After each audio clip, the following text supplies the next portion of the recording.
ভাতৃদুখন দাদা আৰু মামা ভাগিন যাৰ বাবে অত চেষ্টা কৰিছিল পাণ্ডৱ নিধনৰ আয়োজন এতিয়াও জীৱিত সেই পঞ্চ পাণ্ডৱ এতিয়াও জীৱিত পথৰ কণ্টক দ্বিতীয় পাণ্ডৱ ঈৰ্ষণলে দক্ষ মোৰ প্ৰাণ অন্যহাতে প্ৰচলিত অগ্নিত ঘৃতাহুতি সম গুৰু সভাত সকলোৱে আদৰ সন্মান কৰে সেই হিন্দিছ পঞ্চ পাণ্ডৱক নকৰে সন্মান মোৰ হত ভাতৃগণক নকৰে সন্মান কৌৰৱৰ জ্যেষ্ঠ পুত্ৰ এই দুৰ্যোধনক কথা দাদা মই প্ৰত্যক্ষ কৰিছো এই কথা আমাৰ সন্মুখতে যেন কলা বিপদ ডাৱৰে আৱৰি ধৰিছে ভীষ্ম দ্ৰোণ কৃপাচাৰ্য বিদুৰ পৰামুখ্যে আনকি আমাৰ স্বয়ং পিতৃয়েও স্নেহ দয়া মমতাৰ অপূৰ্ব ভাণ্ডাৰ মেলি দিছে হৃদয়ৰ পৰা সেই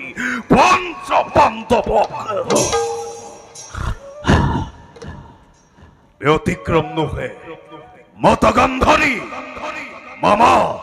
মামা মামা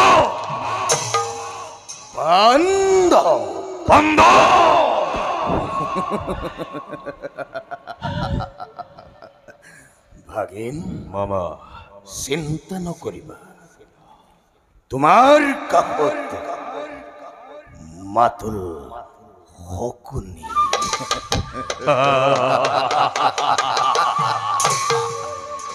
চিন্তা নকৰিবা ভাগিন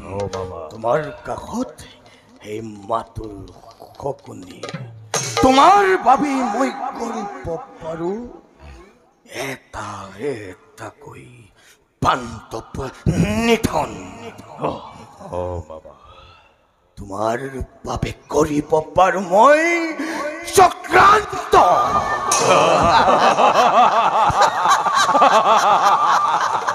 চক্ৰান্ত অনাদৰ অতিথি সত্ৰী সাজি আমি নিজৰ গৃহতে বাল্যকালতে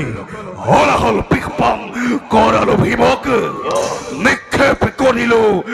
জাহ্নবীৰ বুকুতে কিন্তু আশীৰ্বাদ পালে সেই জাহ্নবীৰ পৰা সঁচা কথা মামা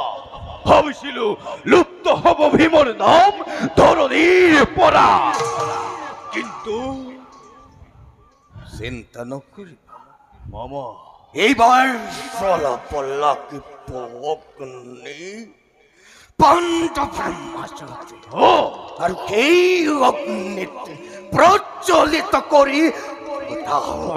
ঘৃতাহিত প্ৰদান কৰিব এই শকুনি আৰু তাত পঞ্চভ্ৰাতা সেই অগ্নিত যাব কৰা মামা কৰা পৰিকল্পনা মাথো নিধন হব লাগে সেই পঞ্চ পাণ্ডৱ বাবাৰ পূজা দিয়া তুমি মোৰ ওপৰতে তথাপিও পাণ্ডৱ নিধন দুৰ্যোধনৰ